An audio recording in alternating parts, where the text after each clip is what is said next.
여러분은 혹시 반려동물을 기르고 계시나요? 저는 댕댕이 셔틀랜드 십독을 기르고 있습니다. 물론 미국에 있어요. 그래서 가끔씩 그 개가 생각나곤 하는데요. 요즘 같은 세상에는 반려동물과 함께 생활하시는 분들이 1000만 명에 육박한다고 합니다. 그래서 여기 인구가 5천만 명 봤을 때 5분의 1 정도의 그런 분들이 반려동물과 생활을 하고 계시는데요. 저는 너무 고양이도 너무 예뻐요. 너무 예쁘지 않나요?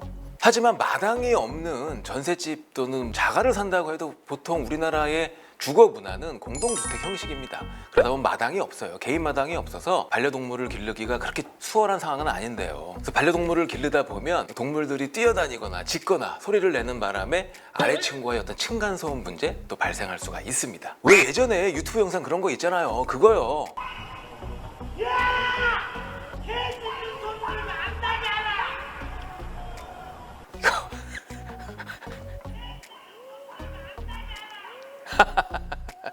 나 이런 감정 뭔지 알아. 이분 제가 봤을 때는 소리 지르시는 분 중층에 사시는 분입니다. 4층에서 7층 사이. 반려동물과 함께 생활을 하고 있는데 그게 내 집이면 좀 괜찮습니다. 그러면은 뭐 층간소음 정도만 조심하면 돼요. 근데 남의 집에 전세든 월세든 살 때에는 문제가 심각해질 수가 있죠. 이유는 반려동물은 그냥 우리 인간처럼 사뿐사뿐 다니는 것도 아니고요. 동물적인 습성에 의해서 데미지를 만들어요. 벽지도 물어뜯는 개가 있어요. 그런 데미지들이 결국에는 임대인과의 사이에서 트러블이 되기도 하죠. 여러분 혹시 이거 아세요? 한번 길러보신 분들은 다 아실 거예요. 주인이 퇴근할 때 희한하게 엘리베이터가 딱 열리면 안방에 있던 개가 눈치를 채고 뛰어나갑니다. 한국은 마루를 깔지 않습니까? 개들이 미끄러운데 이 왼쪽 오른쪽 터닝을 할 때 이 발가락을 움직이는 그 모습을 보면은 스크래치를 엄청 만들어.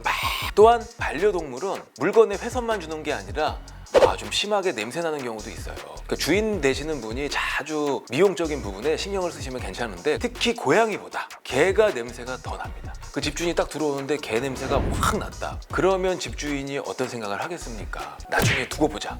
이렇게 생각하겠죠? 오늘 영상에서는 반려동물을 키우기 위해서는 임대인의 동의가 필요한지 혹은 임차인은 반드시 그 점에 대해서 고지를 해야 되는지 그리고 그러한 문제로 계약이 해지될 수 있거나 또 손해배상 청구가 가능한지 그런 점들에 대해서 알아보도록 하겠습니다. 일단 반려동물을 키우는 것에 대해서 임차인분 입장부터 제가 말씀을 드릴게요. 임차인분은 그 점에 대해서 특별한 고지를 요하진 않습니다. 계약하러 들어갔을 때 누가 물어보지도 않죠? 강아지를 기르십니까? 고양이를 기르십니까? 물어본 적이 없기 때문에 그거에 대해서 고지 의무가 있다고 생각하진 않고 그러니까 법원도 거기에 대해서 고지 의무가 있다고 판단하지 않습니다. 그런데 중요한 것은 고지 의무가 없으니까 임차인은 사실 반려동물과 함께 생활을 할 수 있는 겁니다. 임대인은 개나 고양이 또 다른 뭐 파충류라든지 이런 게 들어오는 게 싫으신 분들은 어떻게 해야 돼요? 고지 의무가 없으니까 여러분이 스스로 먼저 물어보셔야 되는 거예요. 그 판단하에 계약을 할지 말지 안 할지 결정할 수 있는 건 임대인의 권리예요. 그렇다면은 세입자가 만약에 반려동물과 생활을 하거나 어떤 마음이 있다면 계약을 하는 임대인은 계약을 중간에 파기를 하거나 그 세입자를 내보낼 수 있을까요? 제가 관련 판례 하나를 소개시켜 드리겠습니다. 반려견 3마리와 함께 살 집을 구하던 세입자 A는 집주인 B씨와 전세보증금 4억 원의 임대차 계약을 맺습니다. 계약 당시에는 반려동물 사용 여부에 대한 얘기가 없었고 집주인 B씨는 계약금 4천만 원을 받습니다. 그런데 잔금일이 다가오는 상황에서 집주인 B씨가 세입자가 반려견을 키울 것이라는 사실을 알게 됐고 임대차 계약을 취소하자면서 A에게 내용 증명 우편을 보냅니다. B씨는 세입자에게 계약금을 수령할 계좌번호를 알려주지 않으면 계약금을 공탁하겠다고 했는데요. 세입자 A가 집주인을 상대로 소송을 제기하면서 일이 커졌습니다. 소의 내용은 집주인 B씨의 일방적인 계약 해지 통지는 해약금에 기한 해제의 의사표시이고 이 효력이 발생하기 위해서는 기존 계약금 4천만 원의 2배인 8천만 원을 줘야 하는데 원래 계약금이 4천만 원만 상환하기 때문에 4천만 원을 더 줘야 한다는 주장입니다. 집주인 B씨는 세입자가 반려견을 키운다는 사실을 고지했어야 했는데 그러지 않았기 때문에 이는 계약상 고지 의무 위반이라며 합법적으로 임대차 계약을 해지한 바 이행 거절에 따른 손해배상 의무는 부담하지 않아도 된다는 주장을 펼칩니다. 집주인이 계약 체결 당시 세입자 A에게 몇 명이 거주하냐고 물었는데 A는 2명이라고 대답했고요. 집이 넓은데 2명만 거주하냐고 묻자 A가 그렇다고 답했다고 합니다. 집주인 B씨는 도의적으로 반려견을 키운다는 사실을 말할 수 있었는데 그럼에도 불구하고 그러지 않은 것에 대해서 문제 제기를 하지요. 이 판례를 봤을 때는 결국에 반려견의 존재를 몰랐다가 임대인이 나중에 그 존재를 알고 이제 계약을 파기하는 겁니다. 그러면은 우리 민법의 규정에 의하면 2배를 돌려주게 돼 있어요. 재판에서 법원은 세입자 A씨의 손을 들어줍니다. 우선 임대차 계약서에 반려견에 대한 기재가 전혀 없고 B씨가 임대차 계약을 체결하면서 공인중개사나 세입자에게 반려동물을 키우지 않는 것이 조건이라고 고지한 바가 없으며 또 집주인 B가 몇 명이 거주하냐고 물어본 사실은 반려견과 거주하는지에 대한 취지를 포함하고 있다고 직접적으로 보기 어렵다. 사회 통념상 아파트 등 공동주택에서도 반려견을 기르는 것이 금기시 되지 않기 때문이다. A씨의 개들이 3마리이지만 모두 소형견임을 종합적으로 판단할 때 세입자 A씨가 집주인 B씨에게 반려동물을 양육한다고 미리 고지해야 하는 의무를 부담한다고 보기 어렵다 라고 보았습니다. 요 판시 내용을 보면은 고지 의무가 없는 거예요, 세입자한테. 그와 함께 법원은 이런 판단도 합니다. 임대인이 금전적인 목적으로 파기하는 게 아니라 반려동물에 대한 그 거부감이라고 할까요? 그런 진정성이 보였기 때문에 1,200만 원만 송금하면 되는 거죠. 저 같은 경우에는 이걸 봤을 때 임차인도 그런 부분을 짚고 넘어가는 게 좋겠다. 왜냐하면 요즘 같은 경우에는 전셋집이라든지 다시 얻기 정말 쉽지 않죠. 그리고 중개회사 수수료도 비쌉니다. 그 고지를 하지 않고 계약이 진행돼서 임차인이 살고 있습니다. 살고 있는데 거기 들어간 반려동물로 인해서 같은 주인의 다른 임차인이 살 수도 있잖아요. 그런 임차인에게 피해를 가거나 살던 임차인이 임대인한테 컴플레인을 할 수 있죠. 다른 임차인의 문제로 더 이상 계약 기간을 못 채우겠다. 이럴 수도 있습니다.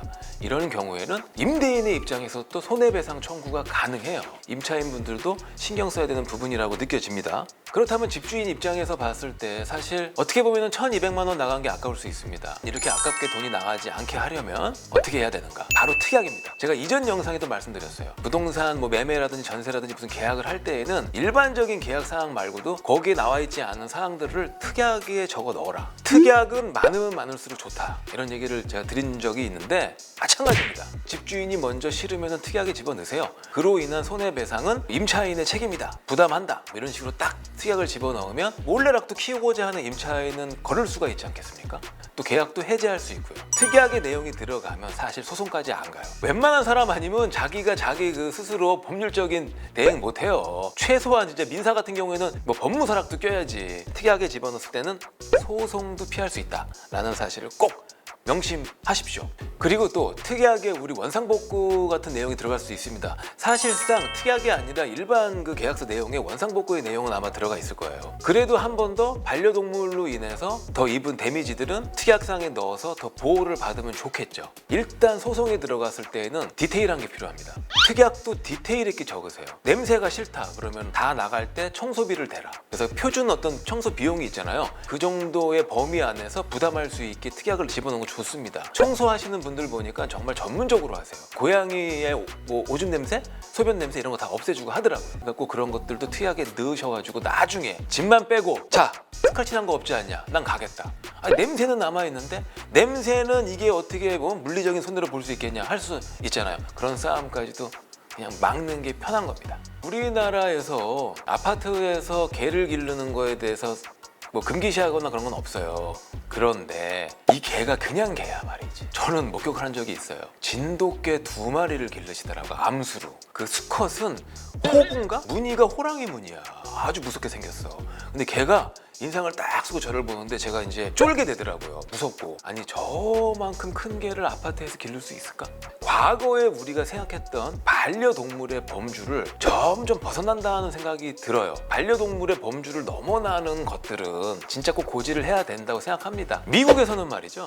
굉장히 반려동물과 익숙하고요. 아주 그 고급스러운 레스토랑이 아니면 반려동물과 같이 들어오는 것도 제가 많이 봤어요. 큰 개도 있고 작은 개도 있는데 미국의 공인중개사 입장에서 그 계약하는 거를 이제 제가 말씀을 드리면 세세하게 디테일하게 적습니다. 첫 번째 주인이 반려동물을 오케이 하냐? 오케이 하지 않냐? 오케이 하지 않으면 아예 그런 사람은 임차인으로 받지를 않아.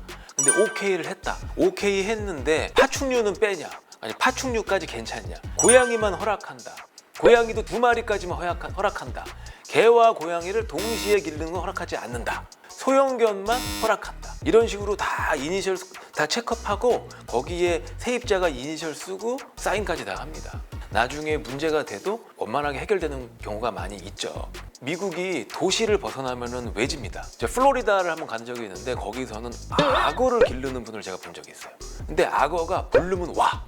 이런 식으로 이름 부르면 와요. 슬금슬금. 우리나라도 점점 듣도 보지도 못했던 반려동물이 많이 늘어나고 있어요. 비단뱀을 기르는 사람도 분명히 있을 테고 큰 쥐 같은 거 있잖아요. 그 카멜리온 이구나도 좀 물더라고요. 그러니까 그런 것들을 기르실 때는 이웃에 대한 배려를 하시면서 기르시면 좋을 것 같습니다. 이 반려동물 중에 비단뱀을 기르는 분이 계셨는데 이 비단뱀이 탈출을 한 거예요. 이 탈출 사실을 숨기고 이 임차인이 계약이 끝나면서 나가요. 그리고 새로운 임차인이 여기 들어와 살 거 아닙니까?